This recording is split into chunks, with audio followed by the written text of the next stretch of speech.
Fighter jet যতই আমেরিকার হোক বা রাশিয়ার, কিন্তু মিসাইল চাই ভারতের। হ্যাঁ, আপনারা একদম সঠিক শুনেছেন। ভারতের মিসাইলকে নিয়ে এখন এরকম টাইপেরই চর্চা হচ্ছে। বন্ধুরা, কি এমন হয়ে গেল যে রাশিয়া এমনকি আমেরিকার ফাইটার প্লেনগুলোতে কেনা দেশগুলো বা এই সমস্ত ব্যবহারকারী দেশগুলো তারা রাশিয়া বা আমেরিকার মিসাইলকে ছেড়ে তারা এখন ভারতের মিসাইলকে চাইছে।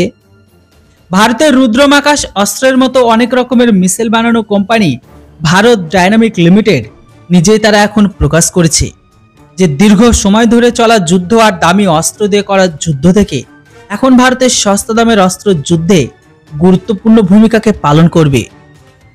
ভারত ডায়নামিক লিমিটেড প্রকাশ করেছে যে রাশিয়ার সুখোই 30 MKI আর আমেরিকার F-16 উড়ানো অনেক দেশ আছে যারা ভারতের রুদ্রমার অস্ত্র মিসাইলের মতন মিসাইলকে নিয়ে এখন চর্চা করছে।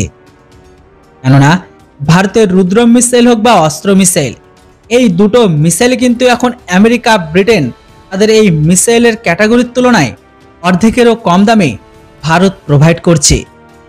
রিপোর্ট অনুসারে ফিলিপিন্স, ভিয়েতনাম, আর্মেনিয়া এমনকি আর্জেন্টিনা ছাড়াও আমেরিকারও কিছু দেশ আছে যারা নিজেদের ফাইটার জেটের জন্য আমেরিকার ব্রিটেনের দামি মিসাইলের বিকল্পকে বাদ দিয়ে তারা এখন ভারতের মিসাইলকে দেখছে।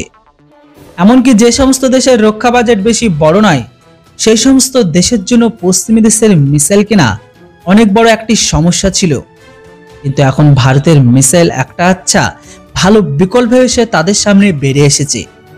তো সেখানে ভারত ডায়নামিক লিমিটেডের কথা শুনলে সামনের দিনে কম সময়ের মধ্যে ভারতের স্বদেশি মিসাইল অনেকগুলো বিদেশি ফাইটার প্লেনেও দেখতে পাওয়া যাবে।